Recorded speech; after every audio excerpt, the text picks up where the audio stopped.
All right, we're gonna go out today. We're gonna set them muskrat sets up in that pond that I showed you.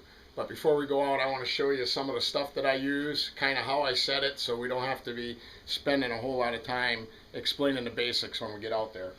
My main trap is a 110 conibear, and I do use some 160s. And I am going to show you how to use 1.5 coil spring, because I know a lot of you guys got them from coon trapping. My main trap, like I said, is the 110. I use a lot of these conibear mounts. I know a lot of people don't use them, but they're cheap, they're fast, and that's what I use. When I do feed sets, this is all I do. I'll take and I'll wire the trap up to here, but I'll set the trap that way. I'll put a carrot or some parsnips or an apple on the trigger.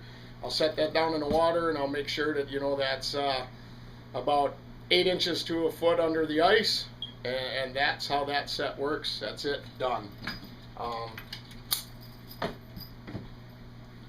Another set that I like to use when I do is I put them in runs, but I like to use my 160s in runs. Now I know a lot of you guys wonder, oh, do I get the tall H stands or do I get the medium size deep water? I do the same for my 330s as I do my 160s. These are just my H stands that I use for coon trapping. I wire them on the piece of lath, and they're on there solid. I do this with my 330s, and then I do this with this. I mean, you can take a 330, put it on a stand like that, and drop it down in 8 foot, down 8 foot into a run. So that's how I set basically my runs up.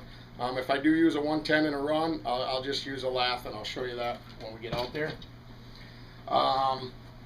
Another thing I like to use, and I use this a lot, like when I set culverts, or like where I showed you that muskrat that was swimming under the water, that when he went in his den, that's a real sandy, hard bottom, so it's hard to drive a stake in there. I use these bricks. This is a patio block. Comes with like 4 sections, and you take a chisel and you break it. I just drill a hole in it, put a drywall insert in there and a screw, and I put my conibear mount on there. Then all I got to do, you got to bend the mounts up just a little bit when you do this. You just take that, set it just like that. Now all I got to do is I just drop that in there, and it's ready to go. I got my trap wired off. I got another hole right there. I wire my trap off too. Now when I get to a culvert, you know, you can't stick a stake or anything in a culvert. I like to drop these in there, get them up as far to the culvert as I can, raise that up so your culvert comes down just like this. This kind of blocks it. Works great for a bottom edge set. Fast, easy, really good to go. Now the one thing I don't use a lot of, but I will today because I know a lot of you guys have 1.5 coil springs. The Dukes come with a hole already drilled right in the bottom base plate. I don't know if the other traps do. All I use is strictly Dukes, so I don't really know. Basically, this is another feeder set. For this, you're going to need 2 screws or 2 nails. You're going to need a long one that you can stick a carrot or apple piece on there or something like that. And then you're going to need another one that's kind of shorter. And that screw is going to go right in this hole, just like that. And that trap's going to hang there just like that. And what the theory is here, and it works, I mean, the muskrat will come up, he'll go to eat that, he lands with his legs, because you got to put this in at a pretty good angle, so you need a pretty long board. And again, you want it about 1.5 feet below the ice. Make sure you wire your trap to your board, you're good to go. I don't use a lot of these because they're kind of a pain to set up. You got to make sure the screw or the nail that's coming through doesn't hit the pan, so it doesn't allow the pan to go down. They tend to fall off pretty easy. But we'll set some of them up and show you how to do it. So, you know, I take a cordless drill out with me, trapping wire, my pliers, and we're ready to go. So that's what we're going to do. We're going to go out there, we're going to set these up for you. And so that's the basics of it. You'll learn a little bit more when we get out there on the line. We're going to put our first feed set in. This one with a 1.5 coil spring Duke. We got a potato and a carrot for bait. Right over there is our feed bed. We got a good bubble trail coming out. We got a good deep spot right here.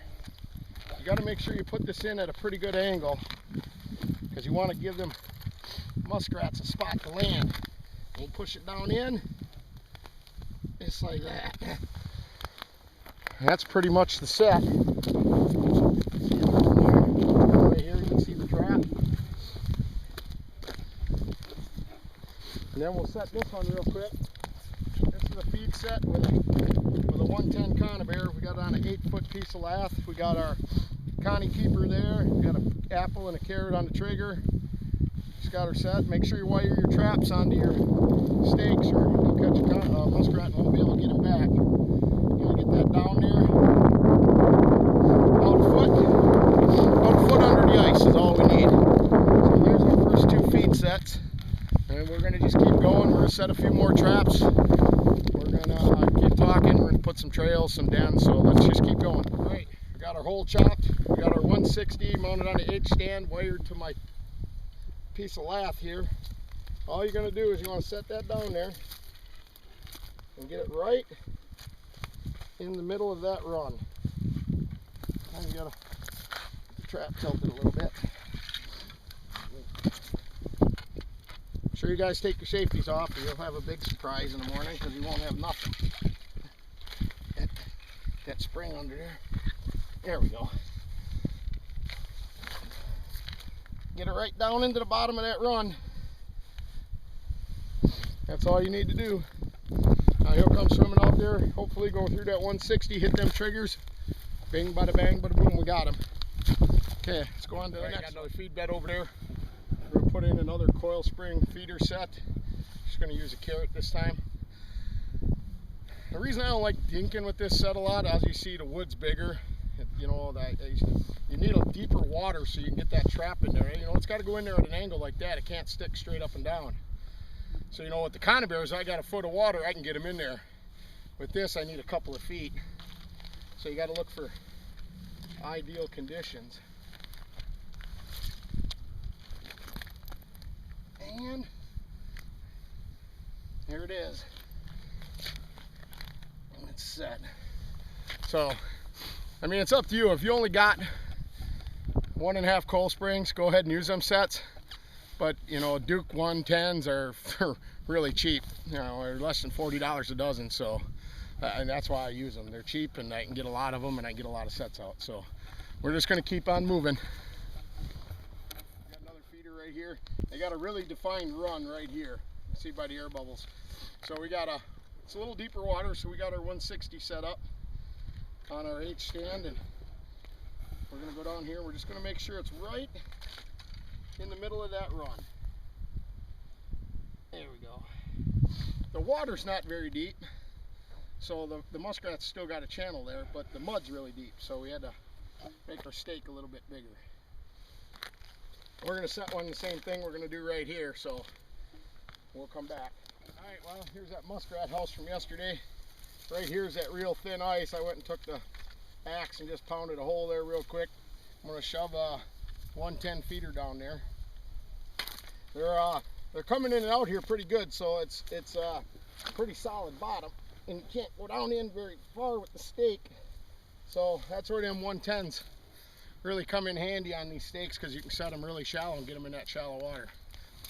Well, sun's almost down. It's getting close to the end of the day, so I got a few more sets to make it back to the truck, and then we'll call it a night. We'll come back out here tomorrow and see what we got. This is one of them spots in the marsh here that there is the entrance to the bank den, and that's how far from shore it is. So it's deep water. Them things are hard to find. If you find one and you can dig around there and find the opening, they're pretty productive. Otherwise, like I said, that's a great spot. I'd follow that bubble. I'd put a feeder set out there, but I ended up finding that. All right, guys, here's where I do 90% of my trapping, is on these populated lakes up by me. We're gonna do a couple trap checks here. Right over there on that point, I have there's a feeder hut, so I have a colony trap in there, and then I got a couple of bank dens I got set over there. I'm going to show you the bank dens. Hopefully we'll show you some catches and show you how to set them. So let me get to checking the traps. All right, here's what we're looking for in the bank dens. Got a nice bubble trail coming in here, and they go right, there's the hole. See, it goes right in there. So what you want to do, you want to take your 110 conibear,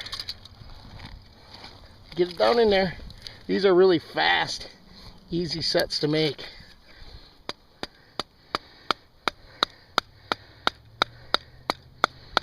And that's what you want. Just cover that hole. These are really my #1 producing sets. What makes these nice is if you find them, they're using them. We got a few more in over here. We're going to go check them. But I just wanted to show you what you set them at. It's a lot easier than being in that marsh. You know, in the marsh, when you find a hole that goes in, so, you know, a lot of times it's in deep water, you can't trap it, or you'll see a feeder hut or something, and you know the entrance to the feeder hut's 20 feet out, so really hard to trap.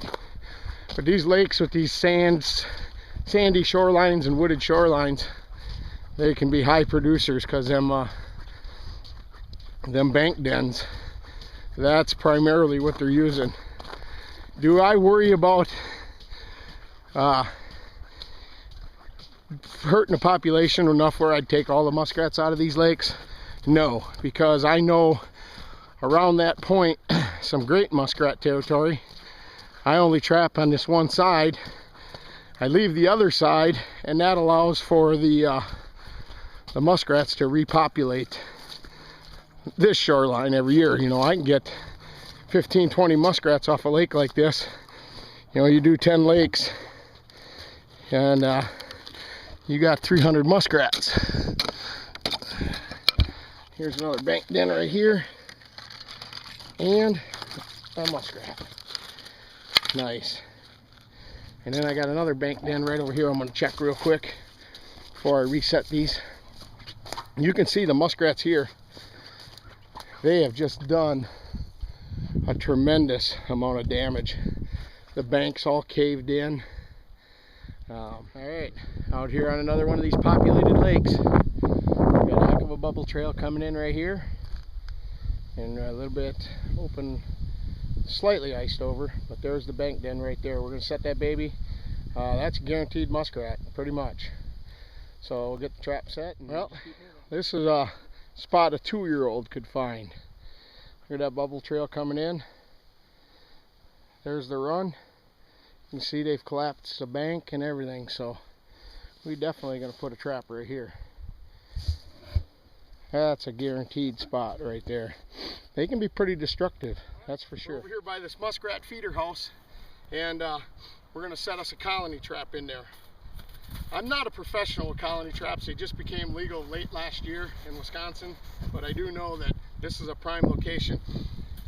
We got this, the rest of this lake is frozen, but you can see they're keeping this water here open because this is where the run is coming into it. And if you can feel a hole down in there. So what we're gonna do is there's some roots and stuff in the way. We're gonna clean them out because you want to be able to tuck that colony trap. Another one right there. Right up into that hole. You just spooked another one right out of the hole. All right. So we'll get this trap in here. They're definitely using it.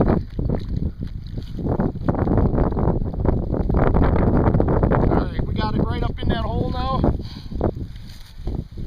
And you can see the trap's probably halfway into there. These colony traps work good here because you're going to catch 1, 2, maybe 3 muskrats in one set, rather than putting a conibear or something there and only catching one. I know a lot of guys, they'll chop inside, and this is hollow in there, and they'll set a trap inside there. That's a lot of work, and in here in Wisconsin, that's illegal. You can't molest a muskrat house. So for years, we've been stuck using just a 110 or a 160 at that entrance, and now we can use colony traps. So we're going to give that a try right here and see what we can catch.